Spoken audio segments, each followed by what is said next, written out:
Bueno, ya hemos dado la espera correspondiente de 10 minutos y entonces yo creo que ya vamos a ir dando inicio en respeto a la puntualidad de cada uno de ustedes que están y felicitarlos por llegar puntual, estar en otra nueva clase, nuestra tercera clase ya de nuestro curso. Ya vamos por poquito, ya nos falta una clase más en la cual vamos a poder ya ir fortaleciendo en otras temáticas, haciendo una retroalimentación de lo que hemos ido viendo las anteriores clases. Vamos a ir recopilando un poquito hasta que todos terminen de ingresar. Hemos visto al inicio lo que son los fundamentos, los conceptos, la importancia de la psicopedagogía, cómo es que se ha venido desarrollando, hasta un poco de antecedentes y de historia, ¿no? Y también algunos autores, representantes que realmente nos han mostrado que la psicopedagogía ha ido en una evolución, dando respuestas a las necesidades de la sociedad misma y dando respuesta también a lo que nos plantea la necesidad de la educación en todos sus ámbitos, porque ahora, como hemos dicho, ya la psicopedagogía no está solamente ahora en el ámbito educativo, ya está ampliando sus ámbitos laborales, sus ámbitos de investigación, porque es una ciencia, es una disciplina que nos ayuda y nos fortalece bastante nuestro aprendizaje. Y yo creo que todo lo que nosotros estamos aquí realmente somos apasionados por esta disciplina que nos ayuda bastante, ¿no? En la segunda clase hemos visto ya lo que son un poquito más entrando a un tema específico, que son los estilos de aprendizaje, las formas en que cada uno de nosotros aprendemos.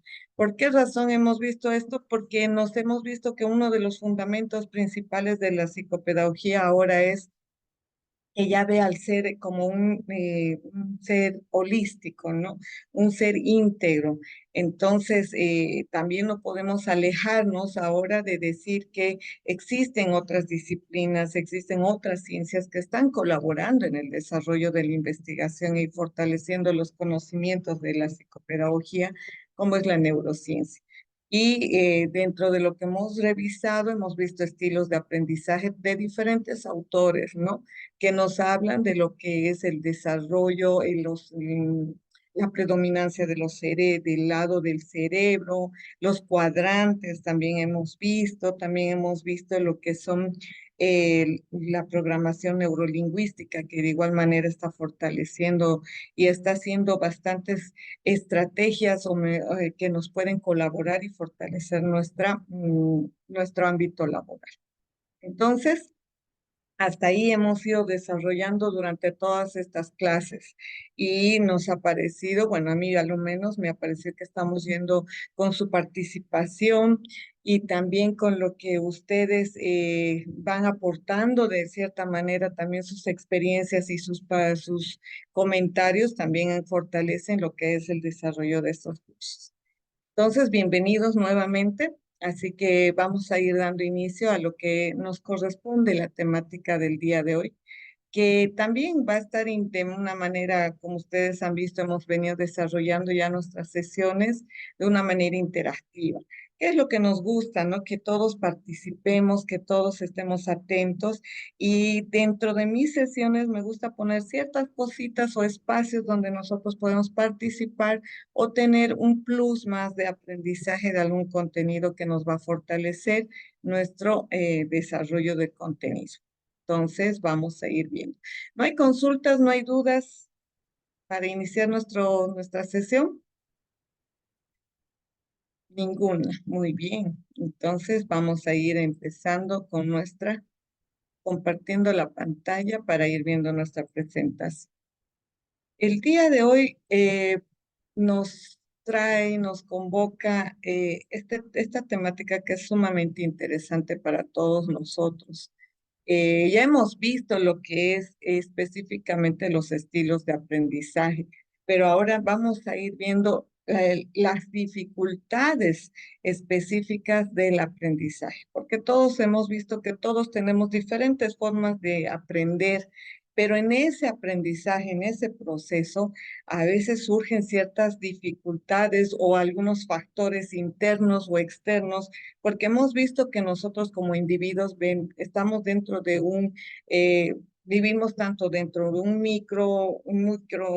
sistema como en un macrosistema. Entonces, estas dificultades de aprendizaje que nosotros vamos a identificar el día de hoy, tal vez ya las conocemos. Lo que vamos a hacer ahora es fortalecer un poquito y tal vez recordar cuáles son estas dificultades específicamente. Y vamos a ir empezando, ¿no? Por ejemplo, también ustedes van a ir a finalizar, decirme, ¿no? Dicen, usted ha tenido ahí una dificultad o ya hemos identificado cuáles son específicamente qué es lo que usted tiene, ¿no? Vamos a empezar con esta frasecita donde dice, traté de entender lo que decían y casi lo entendí. No estoy bien seguro si la cosa es que soy superdotado o viceversa. Menos mal que además parece que soy Dix Leso, que es algo muy chorifly, dice, ¿no? Y como distinto. Tampoco me importa mucho ser así. De todos modos, yo tengo mi enfermedad propia y nadie me la quita. Acá este es de un libro que está escrito por Marcela Paz, que es Papelucho y soy Dix Leso. Es una perspectiva en un texto que nos muestra cómo un niño entiende su enfermedad, ¿no? Y cómo él también no sabe cómo entenderla. A veces se siente hasta como distinto o a veces lo ve como algo muy interesante para él, ¿no? Estos textos también ayudan a comprender a los niños en cierto momento de su etapa de su vida, el hecho de que entiendan también este tipo de dificultades que tienen, ¿no? O que se les presenta. Y es interesante cómo lo transmiten. Pero vamos a ir viendo un poquito. Primero vamos a entrar a un concepto, porque también es interesante decir dificultades de aprendizaje, pero veamos qué entendemos ahora por aprendizaje.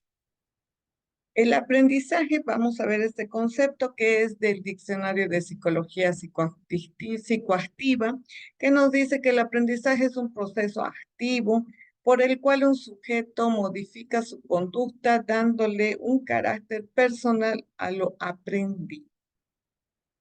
También vamos a ver otro término, otro concepto sacado de la biblioteca de consulta en carta, donde dice que el aprendizaje es la adquisición de una nueva conducta en un individuo o una consecuencia de su interacción con el medio externo. Y otro concepto de aprendizaje nos dice que es un cambio relativamente permanente de comportamiento de un organismo humano provocado por la experiencia. Esto lo saqué de la Enciclopedia de Psicología. Entonces, como podemos ver, el aprendizaje tiene diferentes formas de conceptualizarlo, pero todos terminan en una sola, en un solo, se fusionan, ¿no? En un solo concepto, que podríamos decir que hablamos de una adquisición dentro de un proceso activo, en el cual quién es el líder, el que es el sujeto, siendo él y que más que todo el que tiene este comportamiento de adquirir, ¿no? Provocado por dónde, por la experiencia. Una vez que ya tenemos claros los conceptos de aprendizaje, vamos a ir viendo un poquito de cómo nosotros dentro de nuestra normativa nacional, qué es lo que nos hablan de las dificultades de aprendizaje. La nueva Constitución Política del Estado especifica: toda niña, niño y adolescente tiene derecho a ser atendido educativamente con métodos de formación y aprendizaje que le permitan el mayor desarrollo de sus aptitudes y destrezas.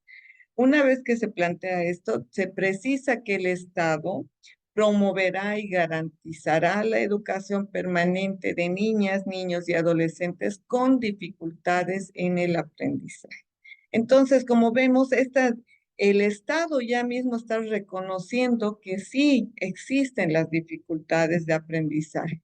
Y el Estado mismo, que es el ente que maneja todo lo que es el marco educativo plantea que es el que va a brindar y garantizar una educación específicamente a estos niños con dificultades de aprendizaje. ¿Y dónde lo menciona? Lo menciona ya en la nueva Constitución Política del Estado. Esto es fundamental para nosotros. ¿Por qué razón?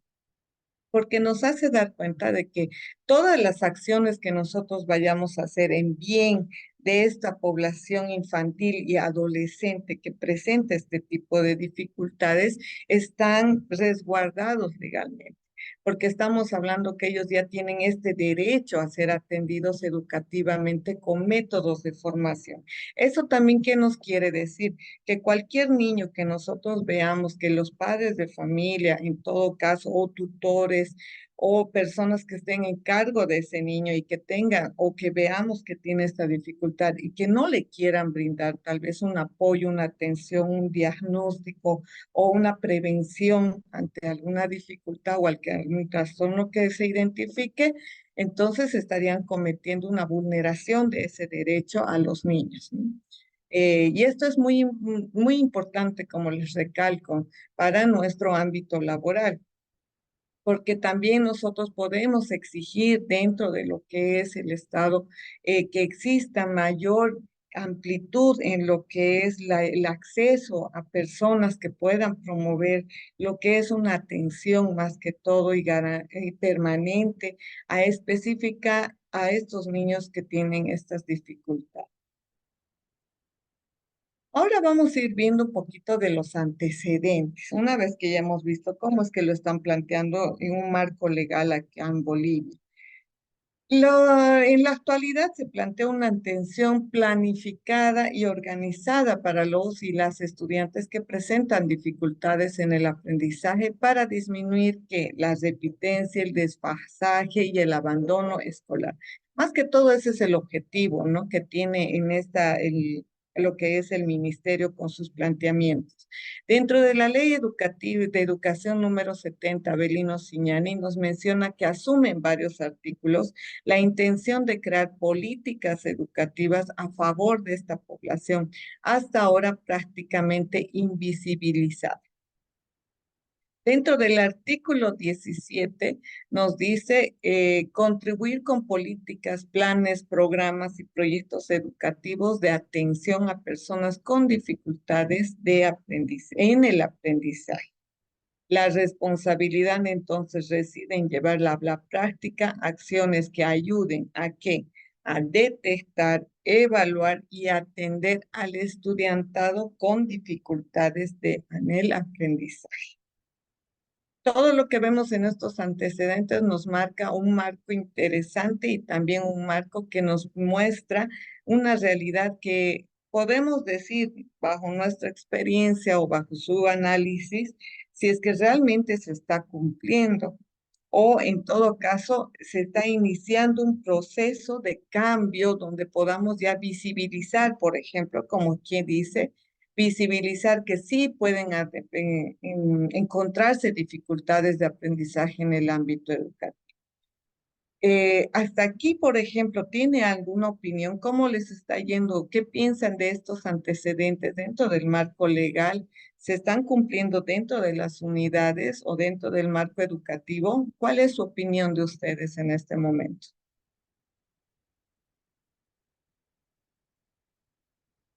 ¿Quieren que les pregunte?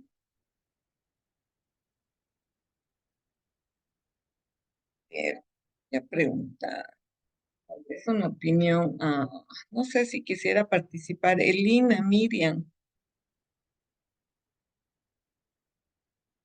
Elina, Buenas Miriam. noches. ¿Será que no puedo hacer otra vez su pregunta?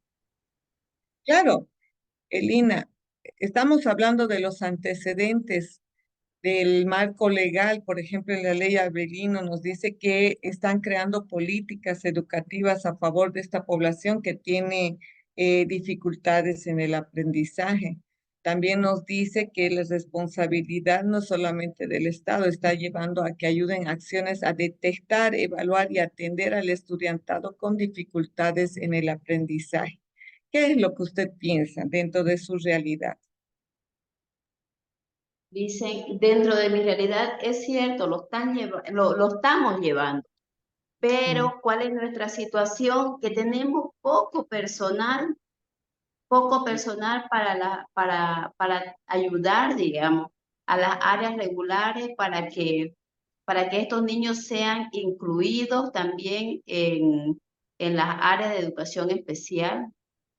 Entonces no hay el material humano, hay las ganas de trabajar, pero no se puede hacer al 100%, digamos, pero sí ya se lo está trabajando, dicen. No al cien mm. por ciento, pero ya hemos empezado a trabajar en esa situación. Muy bien, gracias. Entonces, sí podemos decir que se estaría cumpliendo el hecho de que se está empezando a visibilizar y que sí se están creando políticas educativas. Y como usted bien dice, tal vez tendríamos que fortalecer y como hemos analizado, esta de la disciplina de la psicopedagogía tal vez antes no era muy reconocida en el medio, pero a partir de lo que están visibilizándose y están empezando a decir que las dificultades en el aprendizaje sí son, están presentes en el cada accionar de cada uno de nuestros estudiantes y que tal vez antes no los tomábamos en cuenta. Estamos faltando ya, ¿no? Este tipo de profesionales que coadyuven y que colaboren en la identificación, como aquí bien dice, ¿no? Ayuden a detectar, evaluar y atender al estudiantado con dificultades en el aprendizaje. Muy bien, gracias por su participación. Vamos entonces viendo los antecedentes históricos de las dificultades en el aprendizaje. ¿Por qué en la ley 070 nos dice que ahora está visibilizándose? Porque si nos damos cuenta, esto de las dificultades en el aprendizaje han tenido sus etapas, ¿no? Dentro de lo que se puede ir mencionando, por ejemplo, dentro del esquema que hace Wiedeholt desde 1974, nos aclara un poco este desarrollo, ¿no? Ha habido una etapa de fundamentos, nos dice, cuáles serán las características que vamos a ir viendo cuándo ha sido su evolución.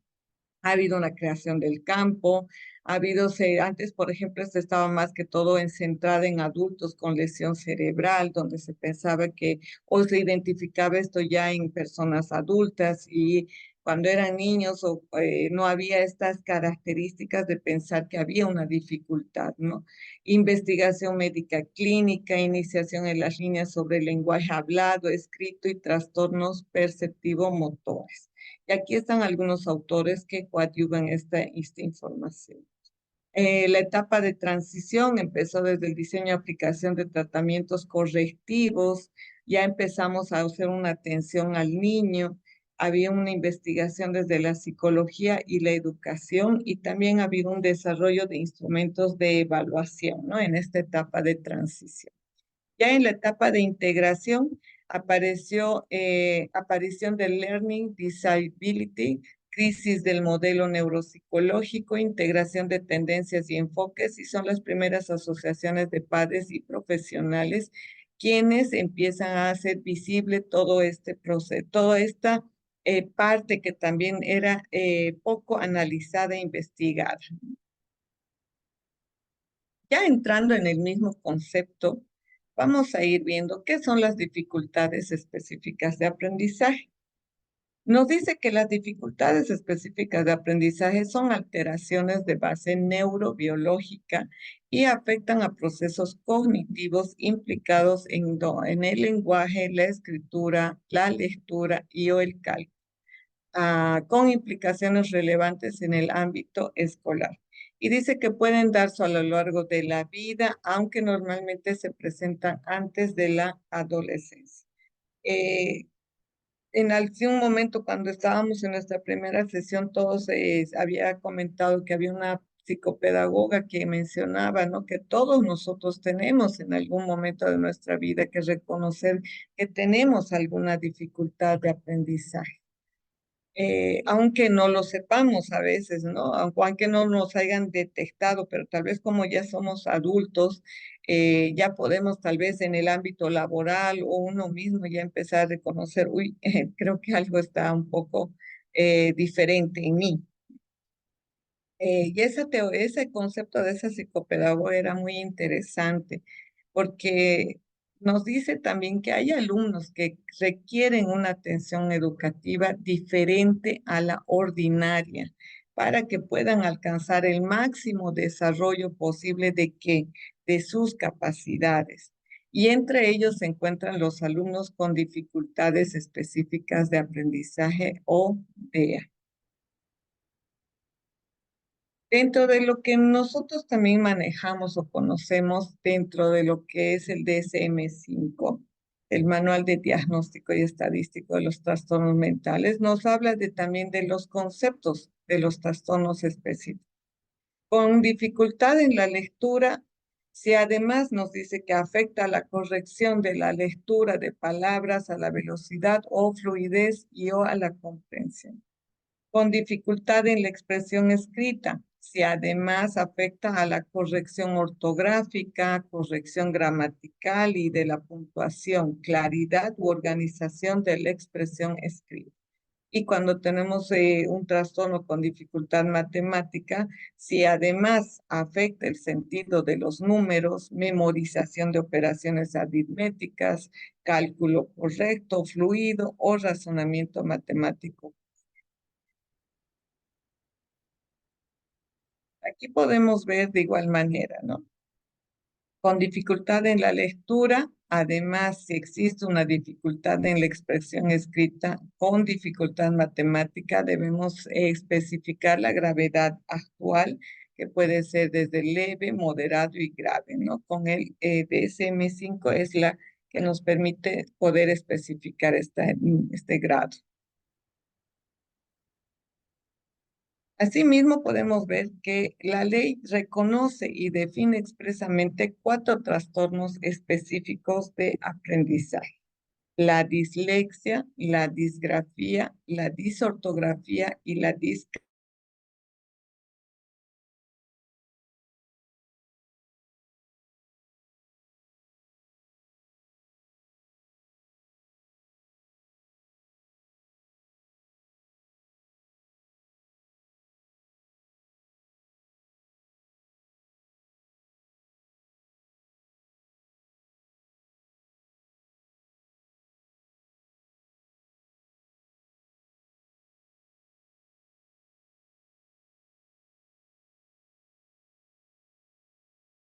¿Hasta dónde me escucharon? Que creo que otra vez se volvió a salir de el internet.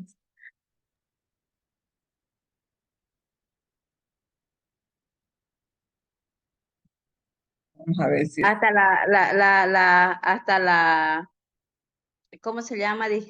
No, la atención directa, indirecta, directa, ¿no? Hasta donde dice la disgrafía estaba La explicando di- Luis. Así. bueno, voy a seguir, entonces vamos a seguir compartiendo. Ahora sí,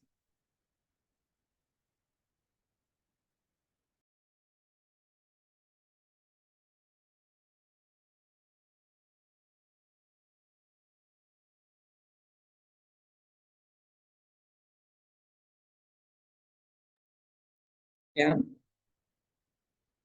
Entonces, a ver, vamos a ver por aquí. Creo que el internet a veces, el clima creo que no, no nos ayuda. ¿Ya? La ley es la que nos dice que existen expresamente cuatro específicos del aprendizaje, ¿no? La dislexia, la disgrafía, la disortografía y la discalculia. Entonces, nos dice que además se presentan en presencia de capacidades cognitivas adecuadas, en ausencia de patologías neurológicas y déficits sensoriales, pero que sin embargo pueden contribuir a una limitación importante para algunas actividades de la vida diaria. Claro que son patologías o son unas limitaciones importantes para las actividades diarias, ¿no? No solamente en el ámbito educativo, también fuera del ámbito educativo, en el que diario vivir, también llegan a ser una limitación, ¿no? Además, indica que estos trastornos pueden existir por separado o juntos. ¿Qué nos quiere decir eso? Como ustedes sabrán, puede venir una dislexia junto con una discalculia. Y señala que la interpretación de las definiciones que se dan en la ley tendrá siempre en cuenta la evolución del conocimiento científico sobre el tema. Y aquí vamos a ir viendo algunas definiciones más específicas a qué nos referimos cuando decimos dislexia.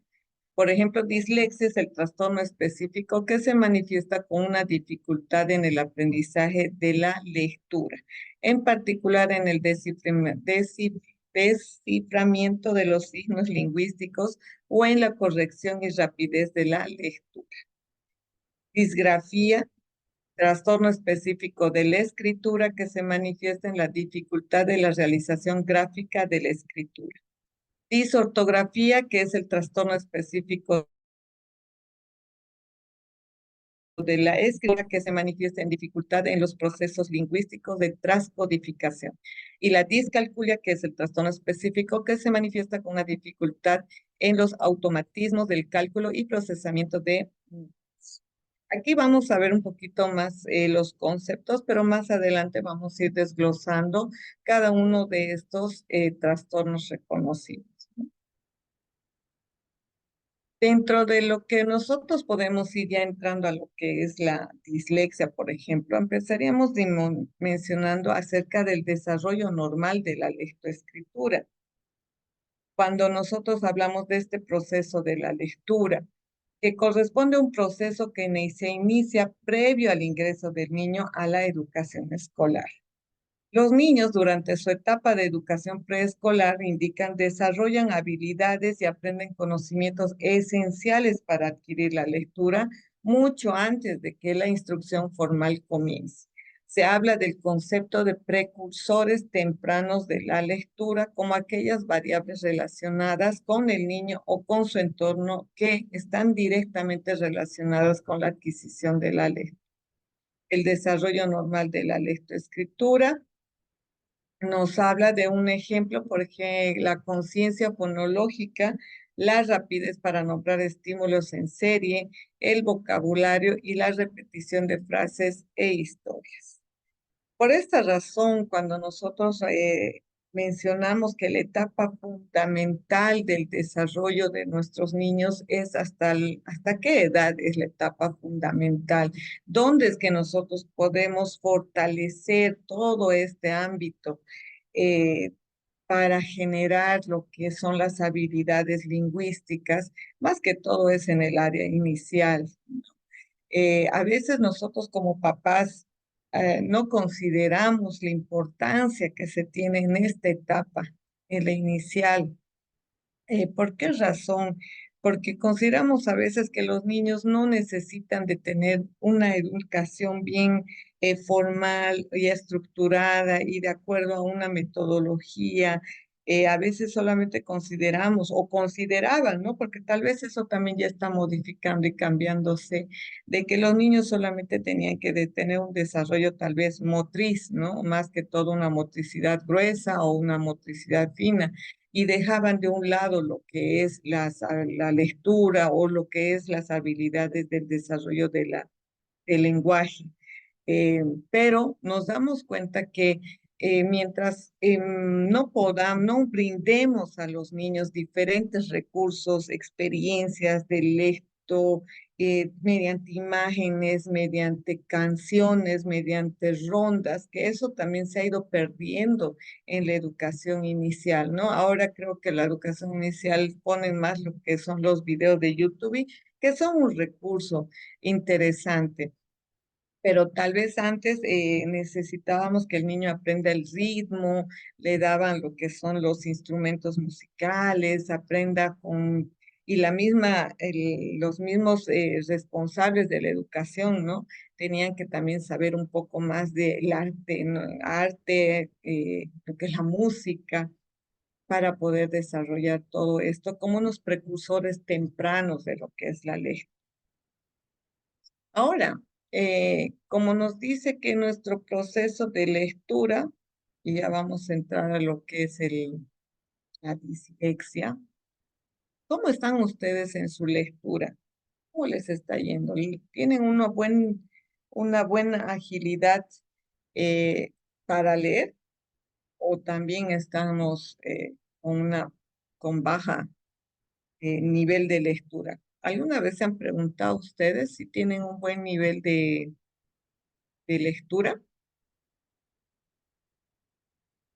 ¿Y no? ¿Qué tal si les hacemos ahora una pruebita rápida para ver cómo está yendo su agilidad en la lectura?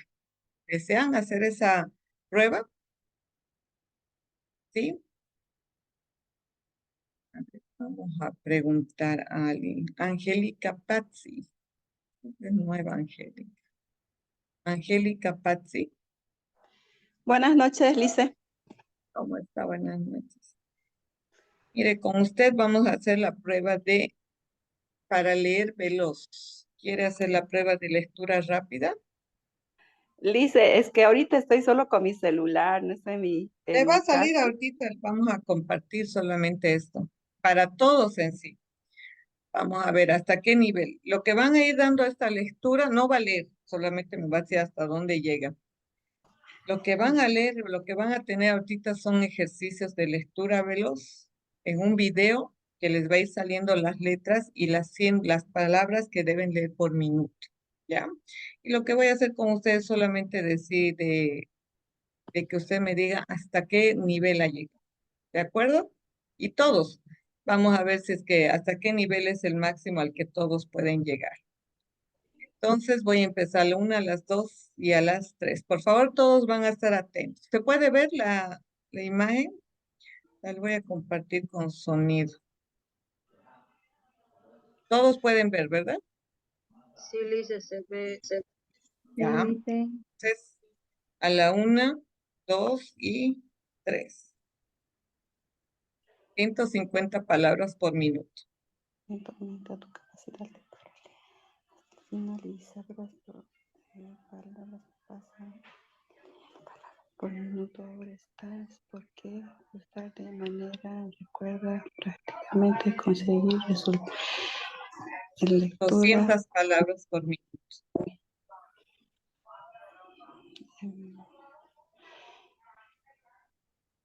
rápido, hacer con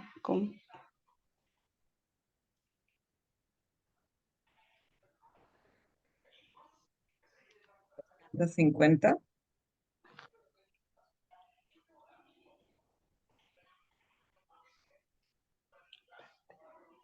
mezcla.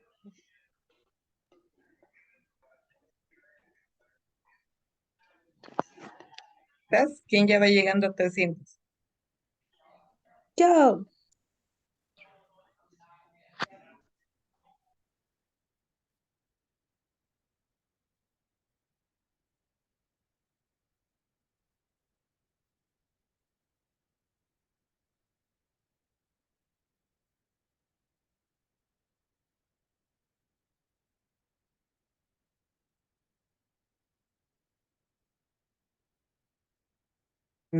A ver, hasta las 400 palabras. ¿Quién llegó hasta ahí? Yo. Adi. ¿Qué decían las 400 palabras por minuto? Ahora, ahí el problema, Lice. La comprensión. Uno Sí, puede leer, pero no lo puede no, y comprender. el tener que recordar también, Licen, sobre todo el tener que recordar, ¿no? Obviamente casi al final, primero decía 200, si eres capaz, no sé, empezó con 200, después 250, 300, 400, pero de todo eso, así como va tan rápido, el tener que tener la capacidad de poder almacenar todo lo que ha salido. Ujú. Entonces, sí lo he leído, pero el tener que recordar ya ahí me falla. Adila, ¿alguien que sepa qué decían las 400 palabras?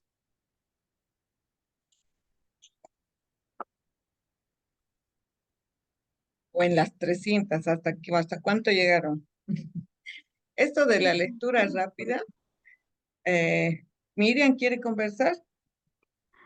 No le dicen, sino que iba igual a mencionar de que de recordarlo como que ahí también se me dificultó, ¿no? Llegué igual también solamente hasta el 300, pero ya el 400 ya. Pero para volver a nuevamente a recordarlo como que ya se me dificulta. Pero habla, si ustedes le ponen un poquito de concentración en su recuerdo, en su memoria, habla de la felicidad, habla de los recuerdos con los padres, ¿no? También que dice que no hay que hacer las cosas como lo hicieron nuestros padres para tener una vida, completar nuestra vida felices. Ya vamos a hacer ejercicios.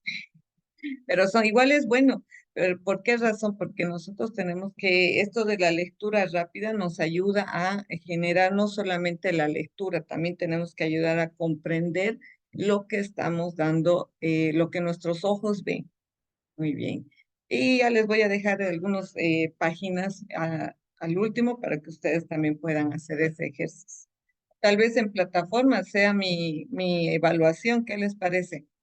Para que ustedes me den un resumen de todo lo que han leído, llegan hasta las 500 palabras por minuto. Sería interesante para que ustedes también tengan su parte.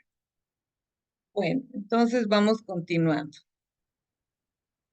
Estábamos en el proceso del desarrollo normal de la lectura. Entonces, como hemos visto, hablamos de una conciencia fonológica, hablamos de la rapidez para nombrar estímulos en serie, el vocabulario y la repetición de frases e historias. Y es casi lo que acabamos de hacer con este ejercicio, ¿no?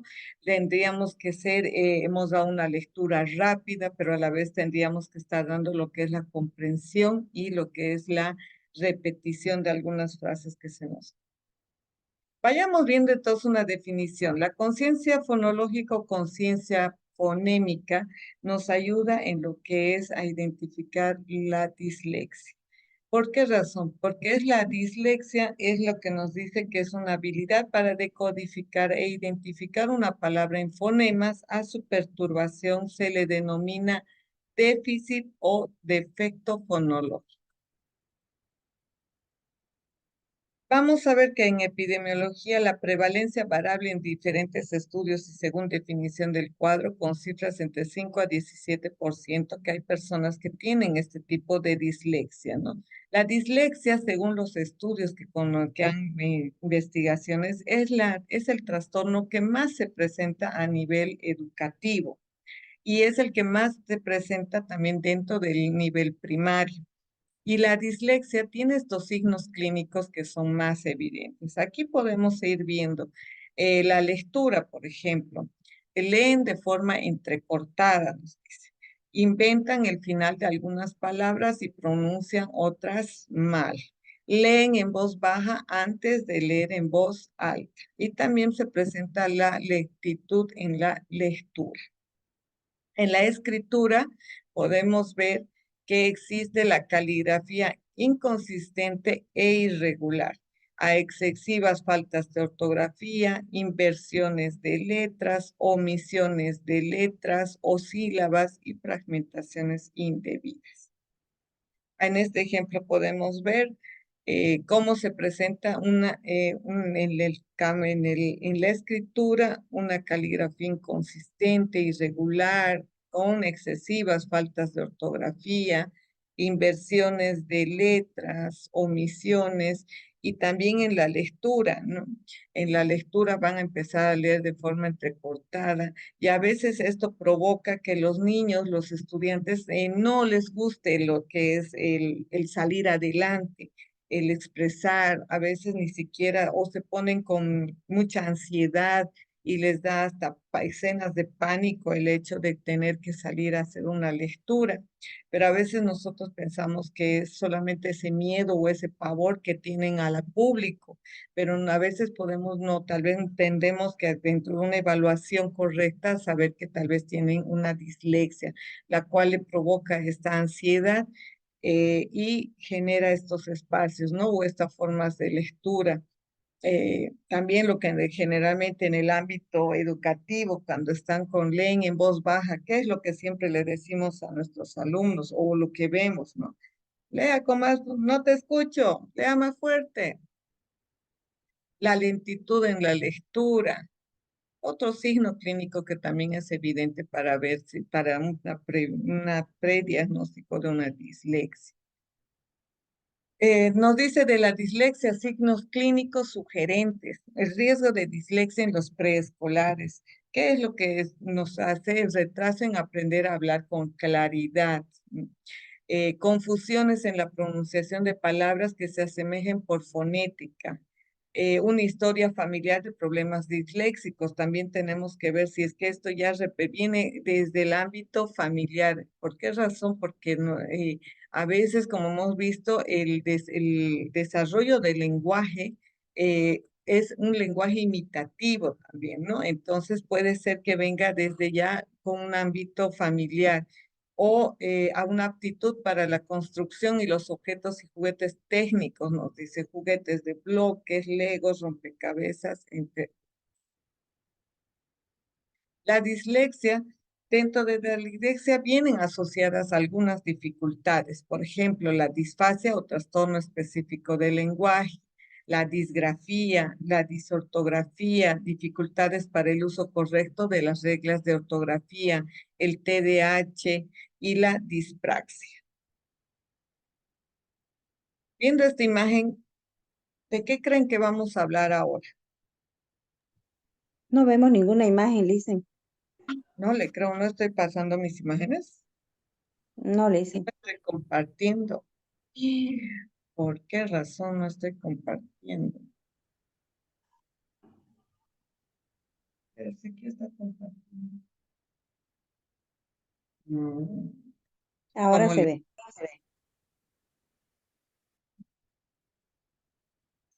dije? Muy bien, entonces van a ir viendo lo que ya les.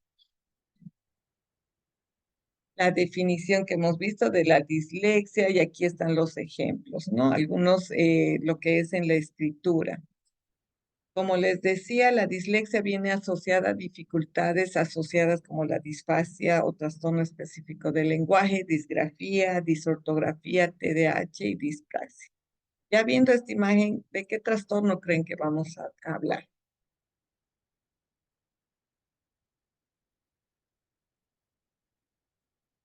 ¿Mm?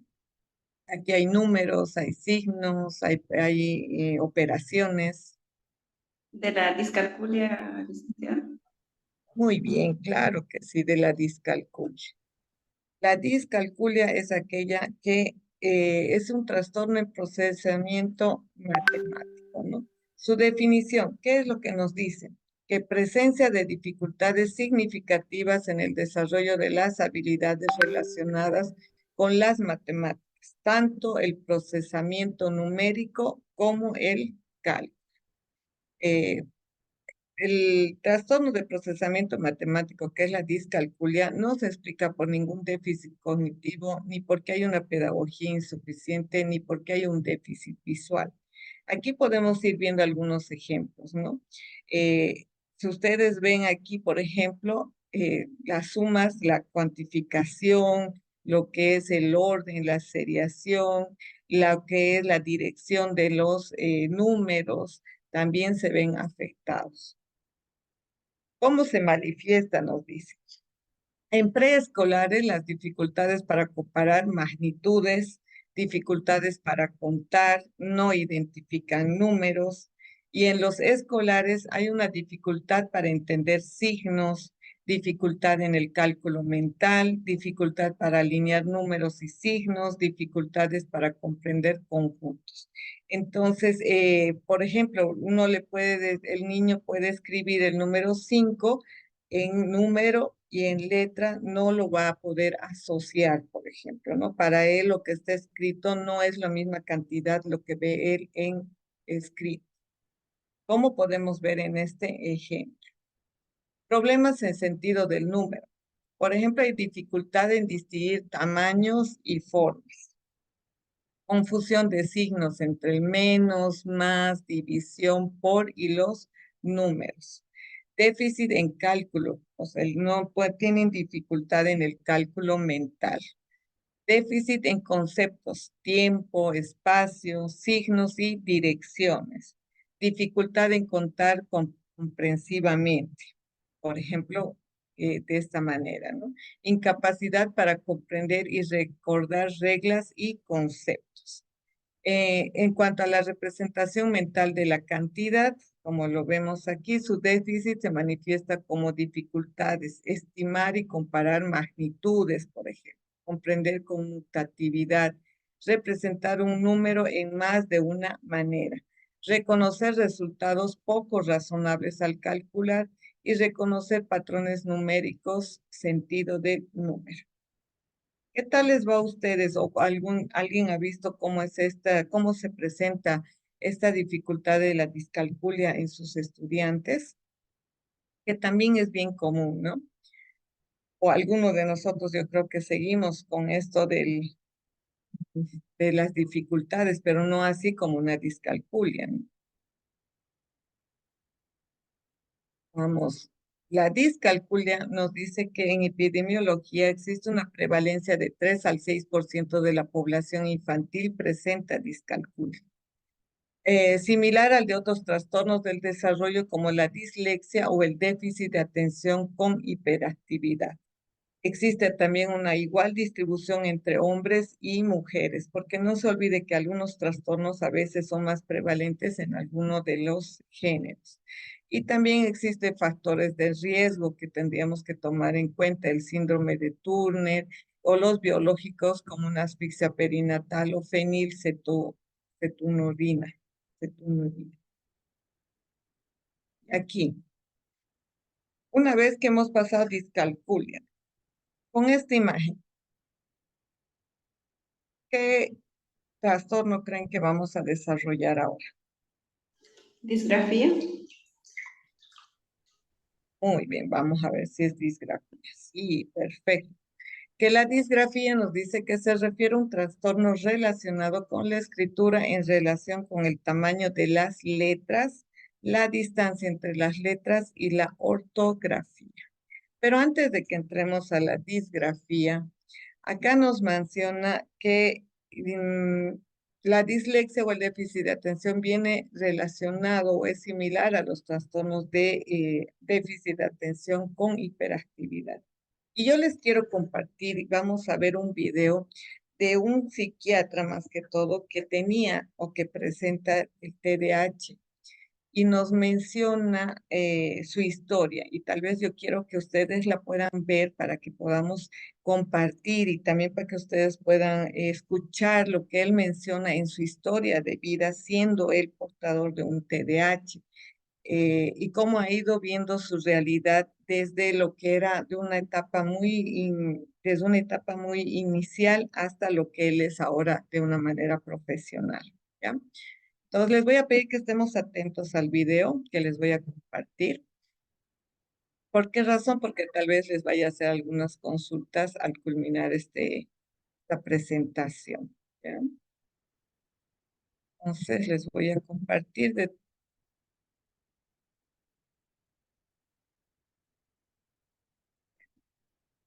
ir con sonidos y sonido, entonces vamos a compartir. Ahora, si me avisan si se ve, por favor, y si se escucha.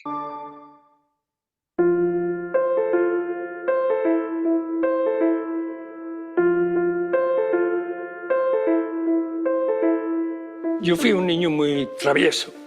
Era simpático fuera de casa. En casa era un desastre. Un desastre en el sentido de estar saltando todo el día, de interrumpir, esos niños que como que molestan, ¿no? Porque es que no paran. Entonces no había eso de que llamamos hoy trastorno por déficit de atención. No existía. De hecho, los niños con ese problema iban al campo, la mayoría, y sacaban más aceitunas que los que no tenían esto. Luego no había problema. En fin, llego con 14 años y con 14 años pues yo había ido suspendiendo, pero aquello ya fue el suspenso total, ¿no? Y me mandan a un colegio bueno, primero un año por libre y luego pues a un colegio, el Colegio del Santo Ángel, aunque era un colegio laico, de cateados. Allí estábamos todos los cateados. La verdad es que conectamos, ¿no? Y allí fue cuando empezó un cambio en mí. Me dio la oportunidad de ser Luis, pero no el Luis malo travieso porque ellos no lo sabían. Y al llegar, no llevaría allí más de una semana o así, hay una señora, era la directora del colegio, y daba unos gritos, pero cuando ella gritaba, todo el mundo callaba. Un día me dice, Luis, tú te sientas en la primera fila. Cuando tú te sientas así como nervioso, pídele pausadamente y con mucho respeto al profesor que te deje salir de la clase y tú te das una vuelta y vuelves. Aquello para mí era, como podéis figuraros, algo pues muy raro, ¿verdad? Que te digan esto. Y yo creo que ella ya había preparado al profesor. Unido a esto fue un descubrimiento de mi madre, que fue, Luis, este descubrimiento ocurrió quizás un año antes o dos. Luis, yo creo que tú tienes buen oído para la música, mi madre. Así que, ¿por qué no aprendes a tocar un instrumento? Y recuerdo que vino una profesora de piano, de solfeo. Lo que descubrí, que por oído yo podía tocar el piano lo suficiente como para llamar un poco la atención y que dijera, hombre, Luis, toca el piano, ¿verdad? Y luego aprendí a tocar la guitarra, pero también sin solfeo. Venía, la profesora me ayudaba a poner las notas y tal. Empecé a apreciar un aspecto en mi vida que no había notado antes, ¿verdad? Sin autoestima o con una autoestima dañada, es muy difícil sacarle a la vida, ¿verdad? Satisfacción. Separar el hecho de la persona. Lo que has hecho es un desastre. No tú eres un desastre, ¿verdad? Son pequeñas cosas, pero cosas que si uno se acostumbra a calificar el hecho y no a la persona necesariamente, pues protege la autoestima. Como sabéis, el trastorno por déficit de atención es un trastorno, ¿verdad?, nuevo. Por lo tanto, todavía estamos en un momento en el que estamos aprendiendo. No es definitivo todo esto. Aprendiendo a cómo tratarlo, aprendiendo a cómo diagnosticarlo, aprendiendo a cómo prevenirlo, si es posible.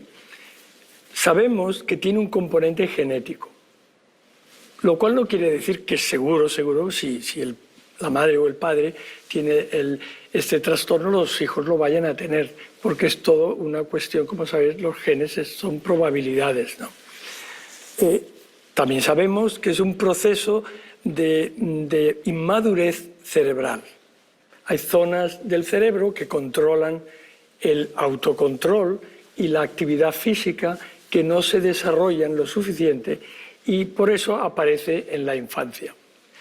Una vez que se diagnostica, entonces pues hay varios tipos de tratamiento. Uno, naturalmente, es que el niño participe en sesiones educativas donde el niño aprende a aprender. Lo que mis amigos aprendían en 2 horas, yo tardaba 4 horas en aprender, ¿no? Y una vez que lo aceptas, pues empiezas por ahí. Un tema que sale a menudo es, ¿y le doy a mi niño medicina o no? Porque claro, para los padres, la idea de darle a un niño de 7 años una medicina que además es un estimulante, ¿verdad? Una medicina real, que no es algo, es una medicina muy potente, preocupa. Y es razonable que les preocupe. Al mismo tiempo, si esa es digamos, la clave del tratamiento, por lo menos al principio, ¿verdad?, es importante, porque el no hacerlo, el no tratar este trastorno puede ser devastador. Nos arriesgamos, si no diagnosticamos a estos niños, nos arriesgamos a eso, a que no puedan estudiar, a que no puedan. Por lo tanto, cuando uno decide si tratar a estos niños o no, hay que tener en cuenta las consecuencias de no hacerlo a largo plazo.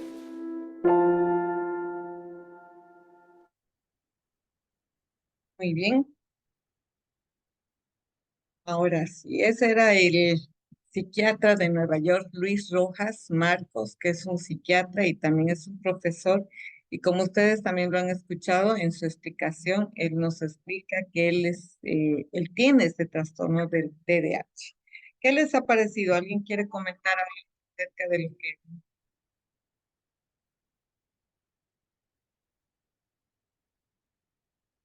qué se les ha quedado? O tal vez algunas palabras que hayan entendido o algunas palabras que quieran replicar del video.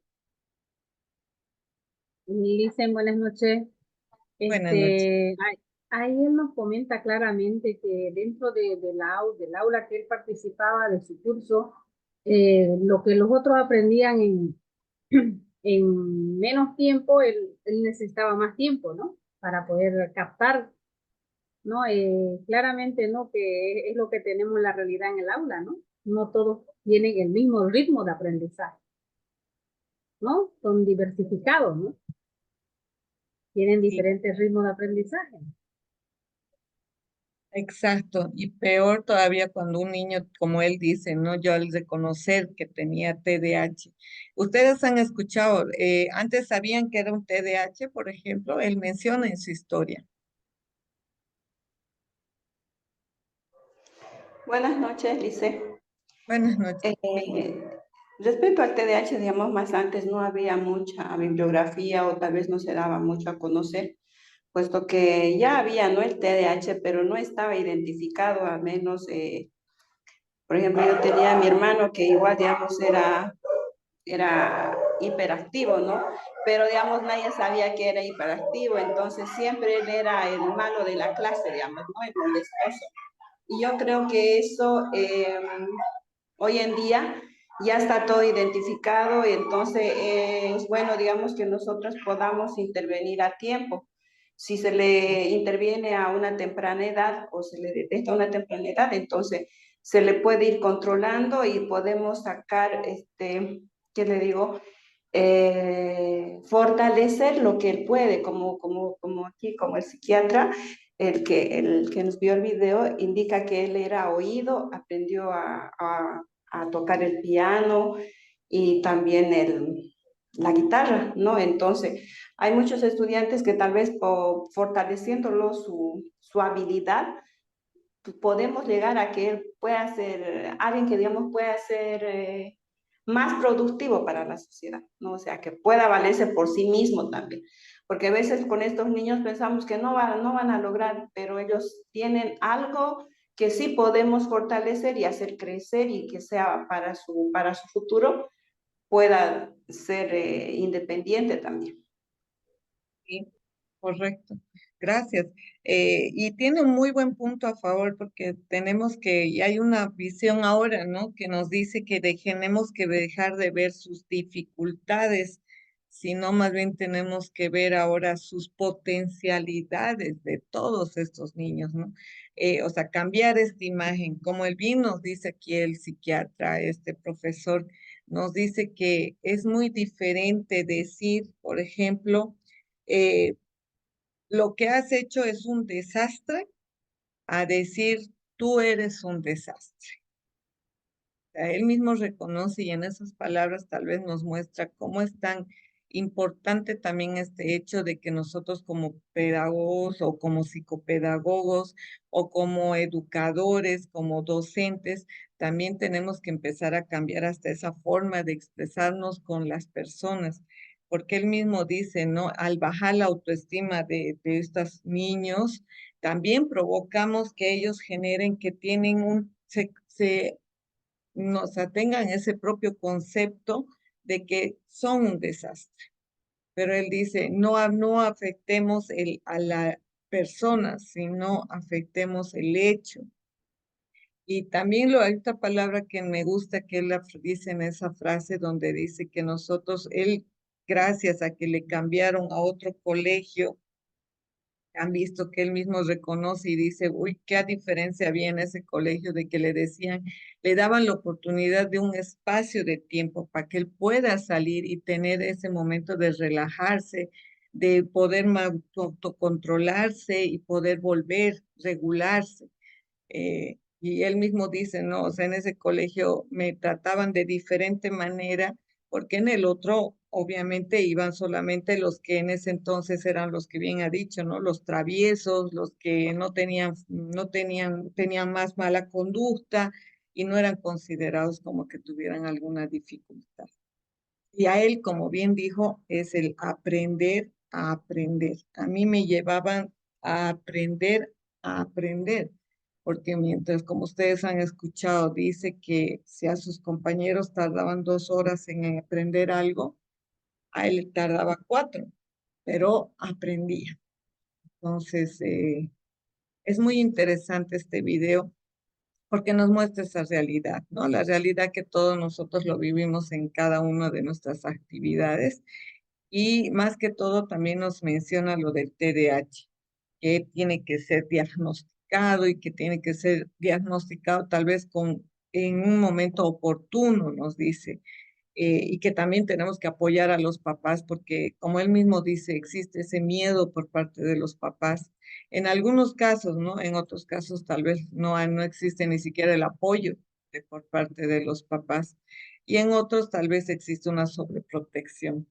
Pero en ambos casos siempre hay que tener ese trabajo conjunto, ¿no? Entre toda la comunidad que ahora tenemos que interactuar con toda esta comunidad educativa. Muy bien. Entonces, vamos a continuar. Ya hemos visto entonces una perspectiva, un más individual, más propia y hasta más real de una persona que tiene TDAH, que nos ha mencionado tal vez como unos antecedentes, las probabilidades, fortalezas que tiene, el cómo él interactúa con lo que ha sido el TDAH y cómo son las sugerencias que nos dice acerca del diagnóstico. Entonces vamos a continuar con lo que estábamos viendo, que es la disgrafía, ¿no? Pero que sí, estoy con... La disgrafía nos dice que se refiere a un trastorno relacionado más que todo con la escritura, en relación con el tamaño de las letras, la distancia de las letras y la ortografía. Aquí, por ejemplo, la ortografía para nosotros, para mí, por ejemplo, me encanta la ortografía. Soy como una lupa cuando alguien o cuando estamos andando en la calle o cuando mandan mensaje o cuando tenemos algún texto que revisar, ahí está, ¿no? Unas personas son muy buenas para lo que es la revisión de la ortografía. Todo este ámbito es interesante, pero existe también este trastorno, ¿no? Que a pesar de que una persona quisiera escribir de cierta manera, a veces existe interactúa con diferentes probabilidades de que no va a poder realizarlas. Y no es porque lo hace de manera consciente, sino que surge de una manera interna, inconsciente. Dentro de lo que es el Manual de Diagnóstico y Estadístico de los Trastornos Mentales, nos dice que el término de disgrafía no se usa dentro de este manual, ¿no? Este déficit se define más que todo por la frase pérdida de expresión escrita, porque quienes lo padecen luchan mucho en esta tarea, tanto a nivel motor como cognitivo, y está incluido en la categoría de trastornos específicos de aprendizaje. Es como les digo, ¿no? Las personas con este trastorno muestran habilidades de escritura por debajo del promedio en relación con la edad, el coeficiente intelectual y el nivel de educación. El trastorno de escritura específico se llama disgrafía o disortografía, dependiendo que se afecta a la ortografía o a otros aspectos antes citados respectivamente. La disgrafía se refiere al control de los aspectos gráficos y formales de la escritura manual y está relacionada con el momento motor ejecutivo del desempeño y se manifiesta en una menor fluidez y calidad del aspecto gráfico de la escritura. Para escribir se necesita una serie de habilidades motoras complejas, reproducidas en secuencia y una serie de procesos destinados a procesar el lenguaje.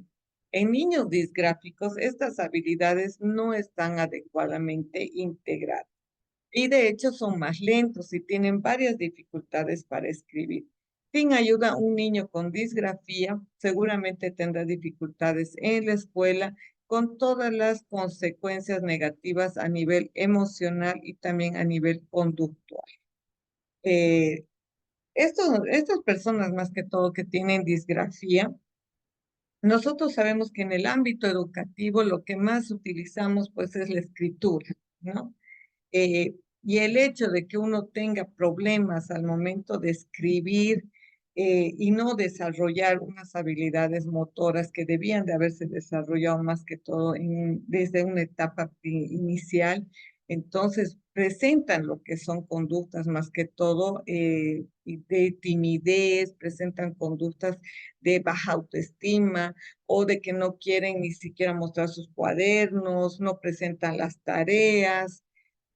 Existen diferentes efectos de lo que es este problema este trastorno de la disgrafía, especialmente ya en algunos, peor en la etapa de la preadolescencia o en etapa de primaria.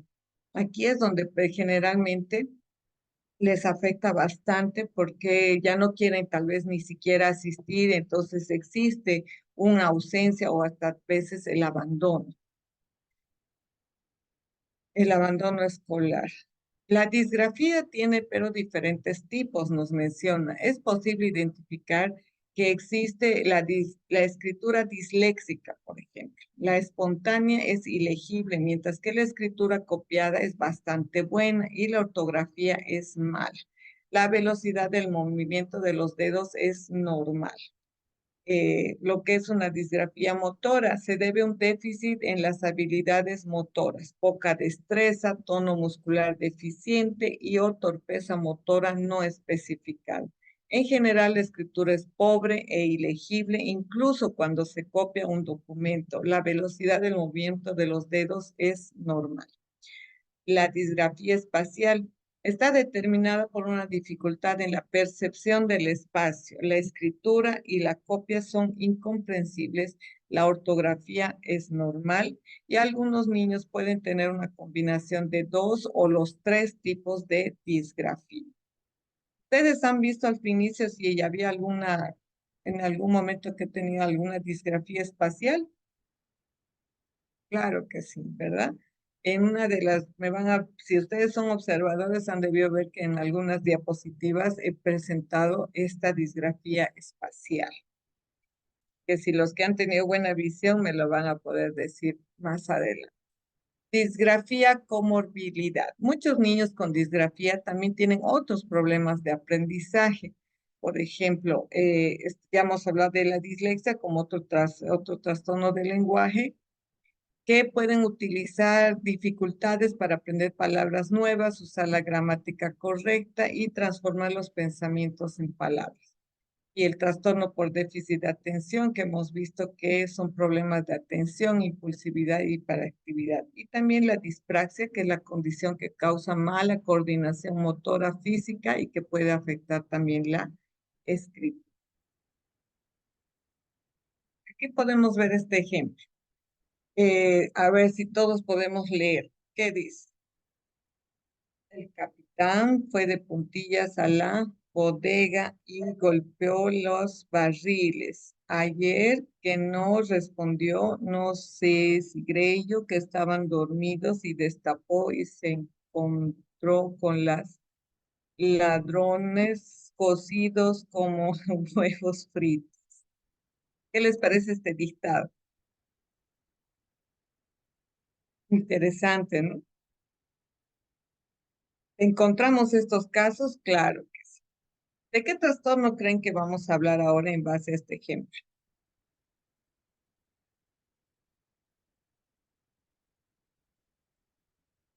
Ya hemos visto la disgrafía, perdón, Ortografía. disorto, la disortografía. La disortografía. Muy bien, Angélica, la disortografía. La disortografía se manifiesta, dice, por la presencia de errores ortográficos. ¿Cuántos errores podemos encontrar aquí?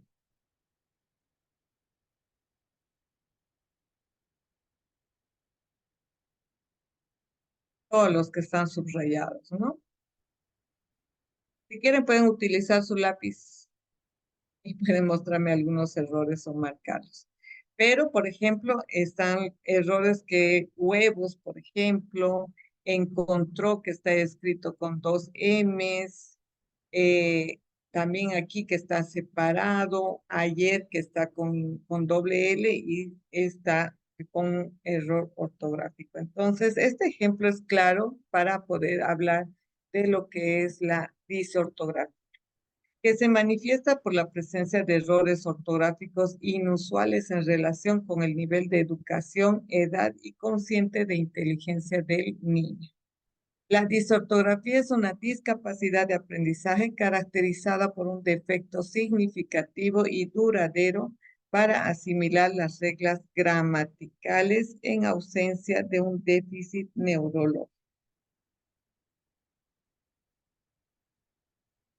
Las características más comunes de la disortografía son confusión de fonemas y grafemas, faltas de ortografía, como hemos visto, problemas de escritura similares a los disléxicos, problemas relacionados con la codificación de algunas palabras escritas, errores al copiar palabras, inversión de sílabas, recortes arbitrarios de palabras, omisión de las letras necesarias en una palabra, conjugaciones de verbos incorrectos, errores en el análisis de texto.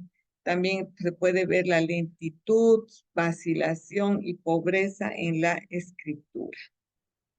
Aquí también podemos ver otro ejemplo que también nos presenta todo lo que acabamos de mencionar, ¿no? O lo que son los confusión de fonemas con grafemas, faltas de ortografía, problemas relacionados con algunas palabras escritas, inversión de sílabas, eh, bueno, omisión de las letras necesarias en una palabra, por ejemplo, aquí también hay omisiones, eh, conjugaciones de verbos incorrectos.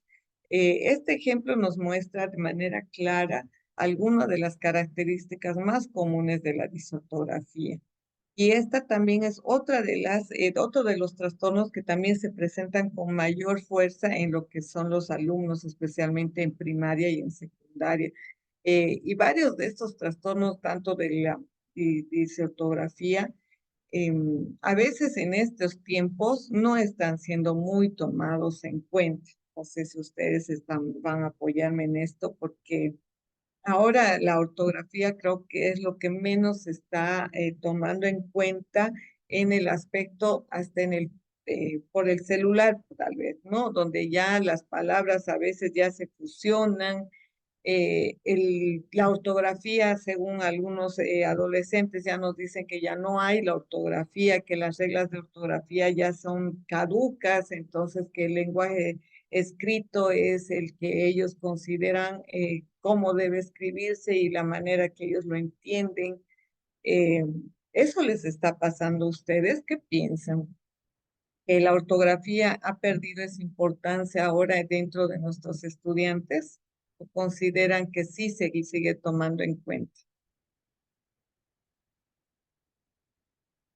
¿Quién quiere participar con la disortografía?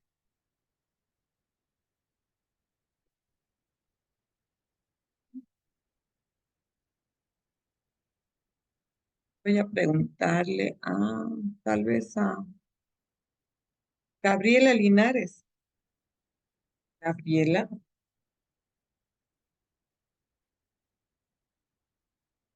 Gabriela, Gabriela, parece que está ocupadita. A ver, Melvin García,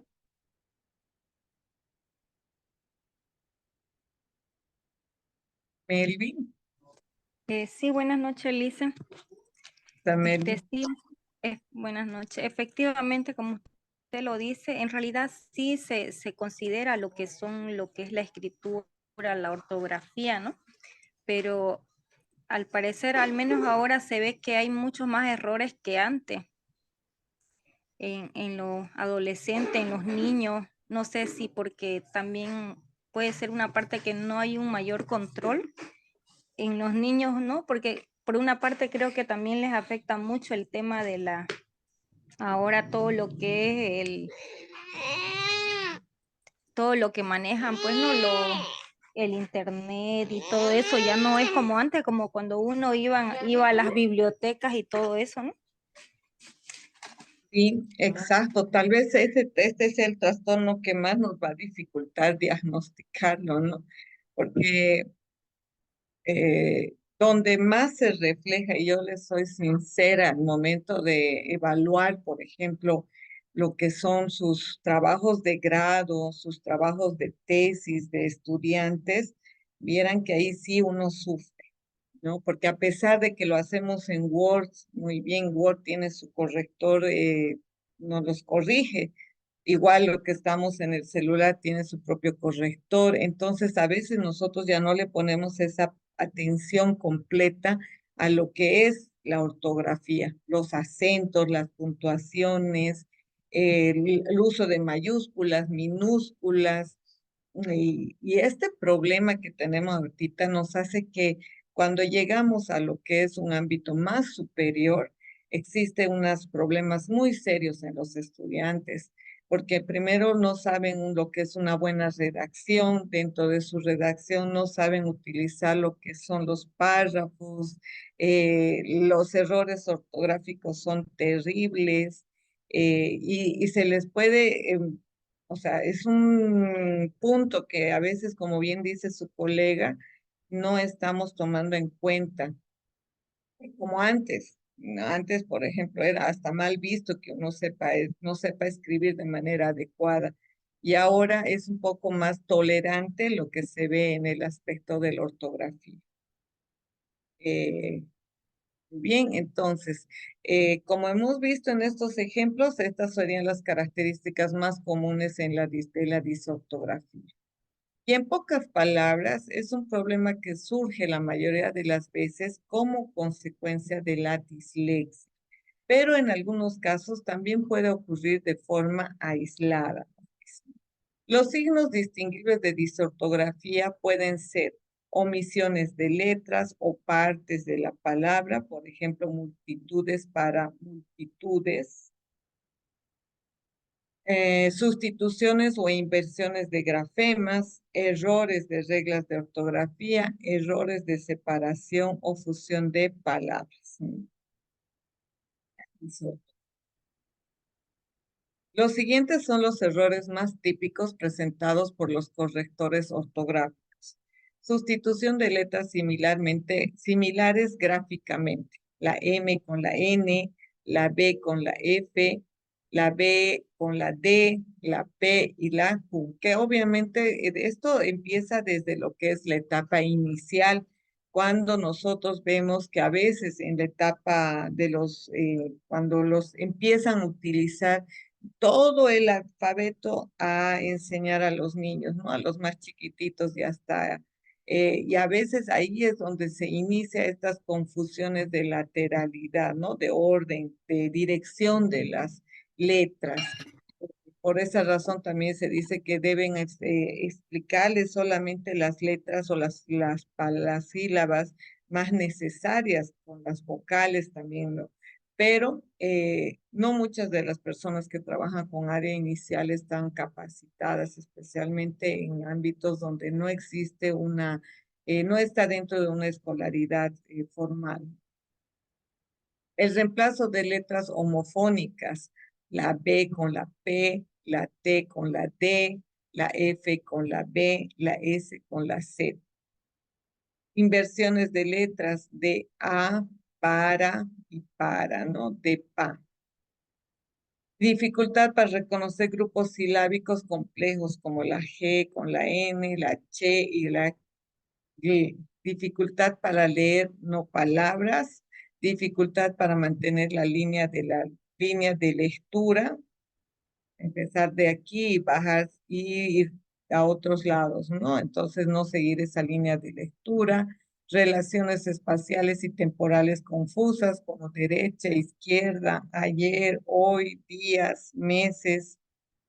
A veces esto de la lateralidad, por ejemplo, también viene fusionado con lo que es el manejo de las manos. A veces también eso no hay que confundir específicamente con lo que es la ortografía, pero sucede.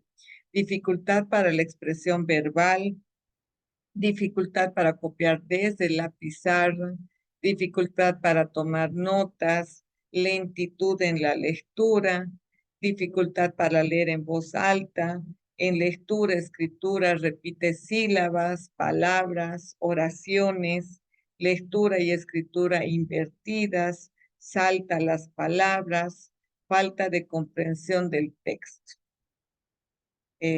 Todos estos son los errores más típicos que se pueden presentar en por los correctores ortográficos. Y aquí podemos ir viendo también otros ejemplos, ¿no? Que se pueden ir identificando como un conjunto de errores en la escritura que afectan a la palabra y no a su trazado o grafía. Y esto, todo lo que estamos viendo es como un repaso de todo lo que nosotros ya conocemos y manejamos, ¿no? Y vamos a ir viendo cómo hacemos el diagnóstico de un DEA, cómo los evaluamos. Aquí vamos a ir un poquito, esto es como adentrando ya un poquito a lo que nosotros vamos a ir desarrollando dentro de lo que es al más específico, pero aquí vamos a dar como un pantallazo de eh, algunas acciones o algunas actividades que se hacen para poder hacer un diagnóstico, ¿no? Primero, tener una historia, porque hemos visto que en otro trastorno que también hay que ver los antecedentes familiares, ¿no? Y en todos los trastornos tenemos que tener estas historias, desde cómo ha sido el desarrollo de los niños, si han tenido algún tipo de accidentes, si esto puede ser un efecto o ya congénito o lo han adquirido, si han tenido un desarrollo correcto durante, después el embarazo. La información de los padres y los profesores es fundamental, que nosotros sabemos hacerle las entrevistas, todo lo que hacemos, los instrumentos de observación en las clases, mediante la información que nos brinden también los docentes. Tal vez desde ya hacer un descartar déficit neurológico al examen físico, pero esto tiene que ir respaldado, como sabemos bien, mediante reportes médicos, ¿no? Lectura en voz alta, sentido de número y cálculo mental, mediante diferentes instrumentos y otras evaluaciones psicopedagógicas, evaluaciones psicométricas ante sospechas de discapacidad intelectual. Y los diferentes instrumentos y herramientas que nosotros conocemos como psicopedagogos para poder llegar a un diagnóstico que nos permita el hecho de identificar, diagnosticar a tiempo. ¿Por qué razón?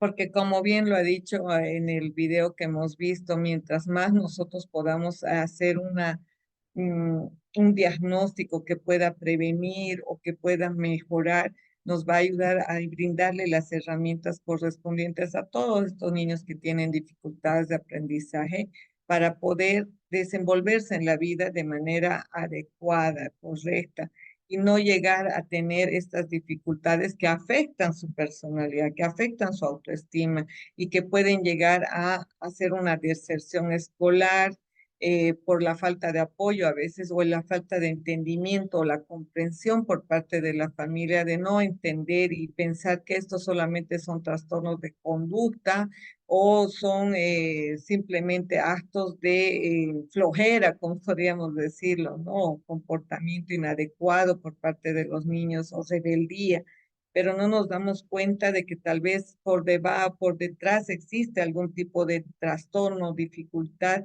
que lleva a que el niño o los estudiantes, las niñas, niños tengan esta necesidad de tener en cuenta a alguien que le venga y le ayude a entender, porque también es el estudiante que a veces se frustra, ¿no? Porque dice, ¿por qué yo tengo que leer tan lento? ¿Por qué yo no puedo comprender lo que dice la pizarra? ¿Por qué no puedo tener esta comprensión en el texto que estoy dando lectura? ¿Por qué para mis amigos pueden estudiar y comprender todo lo que dice un tema, pero para mí me cuesta tanto? Y a veces ese hecho de que ellos no lo entiendan y no lo comprendan y no se sientan, como hemos visto al inicio, en esa frase donde dice, yo tengo mi enfermedad, pero yo sé que, ¿por qué los demás no lo entienden? El hecho también de que los demás compañeros lo apoyen y le den y le brinden la oportunidad más que todo para poder seguir adelante. Dice este mensaje con el cual vamos a cerrar las diapositivas. Hay que tener en cuenta que cada estudiante es un mundo, ¿no? Y como lo hemos visto en el anterior clase, donde hemos dicho diferentes estilos de aprendizaje, y de ahí la importancia de conocerles e identificar sus dificultades.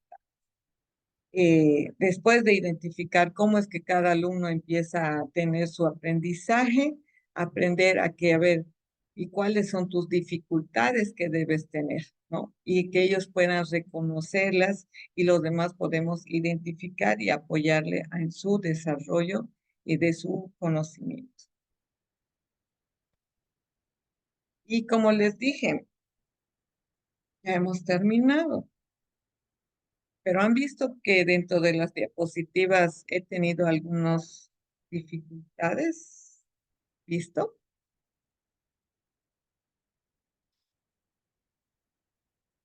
¿Vieron? ¿Alguien vio? He tenido una disgrafía o una disortografía. Yo la verdad, Licen, no me he dado cuenta porque mi pantalla está pequeña, entonces no he podido notar. Mire, le voy a mostrar una nada más. Ya. Al inicio he hecho un montón. Y yo dije que yo les estoy diciendo así para que grabaran el video porque luego pueden decir que Lice no sabe escribir. Pero está desde lo que era nuestra presentación. Seguir viendo algunas que hemos ido encontrando.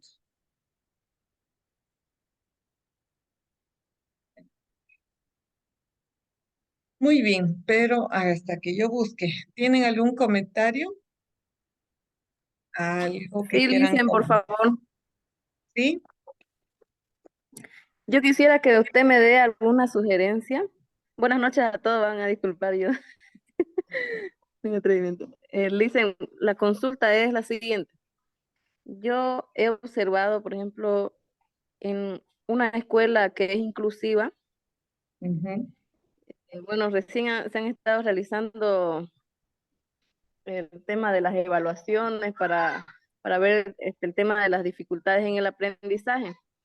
Y como Ya. eso normalmente solo se aplica para estudiantes de primaria, Ujú. en secundaria, en el área rural donde yo estoy trabajando, le comento que hay estudiantes que leen como un niño pues de segundo, de tercero de primaria y en unos 3 casos hay estudiantes que no sé cómo nos han hecho pasar, digamos, ¿no?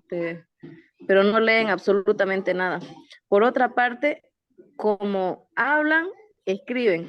Y me hizo recordar el ejemplo que usted puso, que vayan, va a ir, por ejemplo, algunos todos juntos, digamos, ¿no? Y, y lo más triste es que escuchamos a sus padres y también hablan así.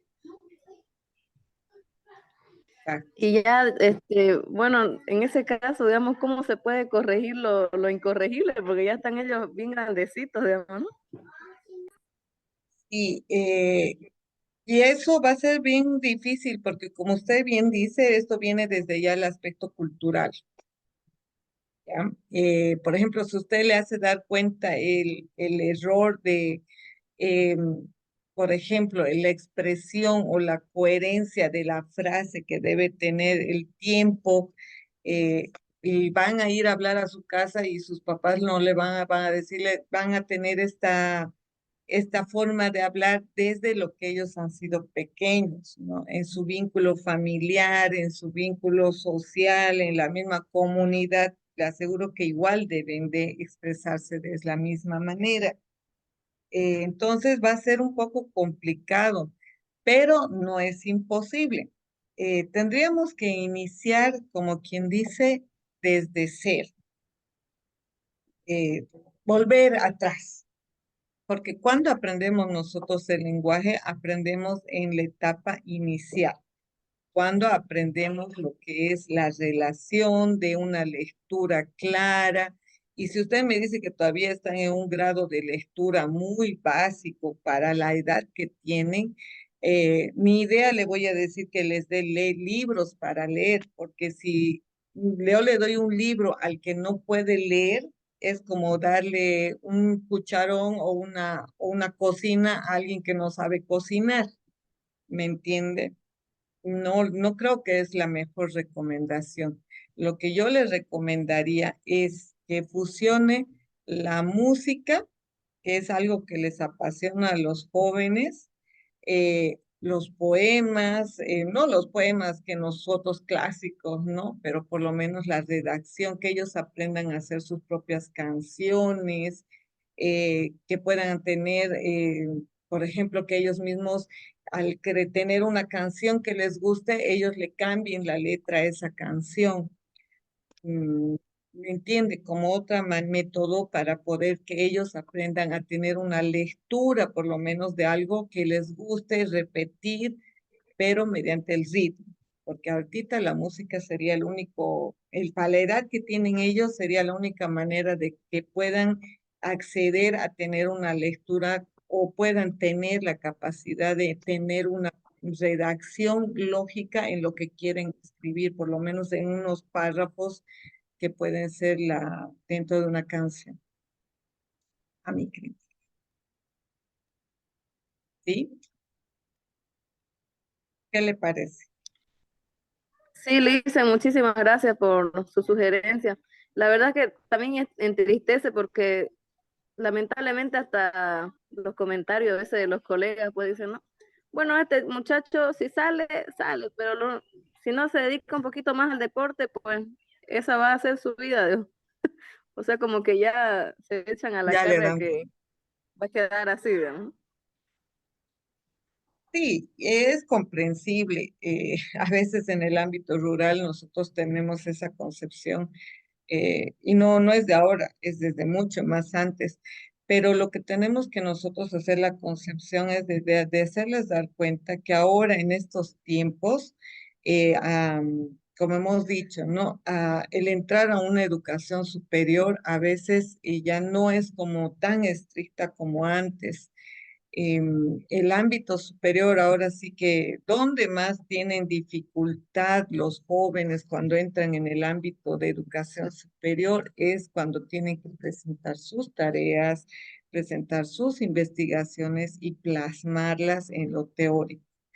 Pero también ahí tenemos que darnos cuenta que la educación superior tiene que adaptar metodologías, tiene que adaptar nuevas estrategias para que estos jóvenes tampoco se sientan tan, como quien dice, son el efecto de una educación en el cual, por ejemplo, antes no podíamos ni aplazarlos, o sea, como docentes también teníamos las manos atadas, ¿verdad? Porque recién está cambiando esto de que si no apruebas, si no estudias, te aplazas o te quedas en el curso, porque hasta hace poco, como usted bien dice, ¿no? Uno no sabe ni por qué estás aquí si no sabes ni dar una buena lectura. Eh, pero es que no había esa posibilidad de decirle, bueno, joven, usted no sabe dar una buena lectura, se queda y repite el curso o fortalece o por lo menos se pone un poquito más atento a estudiar y aplicarse, pero no, no nos han dejado, ¿no? Y tal vez he ahí las consecuencias de todos estos factores. Y obviamente quienes están sufriendo estas consecuencias de estos factores de implementar ciertas estrategias o ciertas políticas han sido los estudiantes. Y se está viendo ese tipo de casos, como usted dice. Yo lo veo en mis estudiantes que cuando tienen que presentar sus investigaciones, y yo tengo que modificar mis estrategias para decirle, bueno, no me lo escribas, pero entonces explícame, dime en tus palabras, o haz una exposición, o haz un video, o presentámelo mediante tus propias capacidades, o sea, busco otras estrategias. Pero también eso tiene su tiempo, porque cuando ya tienen que hacer su defensa, ahí el problema, que es sumamente intenso para ellos y muy estresante. Es un análisis que tal vez tendríamos que hacerlo todos de una manera consciente, ¿verdad? ¿Alguna otra Gracias, opinión? Lisen. Sí, y a usted también le deseo mucha suerte, pero no desista, busque otras estrategias que le van a ayudar bastante. Sí, ¿Alguien más? Lisen, en eso estoy. Gracias por su opinión. ¿Alguien más que quiera comentarnos, expresar algo? Y por si acaso ya le estoy mostrando dónde estaban las disortografías, dónde estaban las disgrafías. Ya les fui mostrando. Bueno, entonces, espero que todo lo que hemos ido desarrollando el día de hoy haya sido de mucha utilidad, un refuerzo, una retroalimentación de todo lo que nosotros conocemos y sabemos, y para los que no, entonces tal vez ha sido una buena información para darse cuenta que nuestros niños tienen diferentes dificultades específicas de aprendizaje, que no solamente es su comportamiento. Puede ser que detrás de ese comportamiento se presente algún tipo de trastorno, el cual nosotros tendríamos que ayudarle a identificar tanto a él, estudiante, como a los papás, y como nosotros también ayudar a los docentes para que se desarrolle otro tipo de actividades, otro tipo de estrategias que beneficien al niño, porque ustedes han visto que esto ya está plasmado en la ley, está plasmado en lo que es la constitución política del Estado, y es algo que ya está visible. O sea que los papás a veces nos dicen que no, es que esas cosas no existen, esas cosas no se dan, y sí se dan. Y mientras más antes las detectemos, mientras más antes las diagnostiquemos, y mientras más antes le ayudemos a buscar las estrategias a la unidad para que podamos ayudarle a ese educante, vamos a ayudarle en que no haya este punto que nos dice que es bien fundamental dentro del marco legal, evitar el abandono, el que los jóvenes o niños ya se sientan que nadie les entiende, nadie les comprenda, y tirar la toalla y decir, bueno, prefiero no ir. Y hay muchísimos de esos casos, ¿no? Listo. Como no hay dudas, consultas, recomendaciones, entonces vamos a ir dando cierre a nuestro taller, nuestra clase de hoy. Y nos vamos a encontrar, yo creo que el día jueves, o en todo caso, si es que hay algún cambio, se les va a ir comunicando por el grupo. Un gusto. Nos vemos. Gracias, Lisen, a Ya usted. bien. Muchas gracias. Que pase buenas noches. Las Muchas diapositivas se gracias. las Buenas paso. noches. Que les Hasta vaya luego. bien. Hasta luego.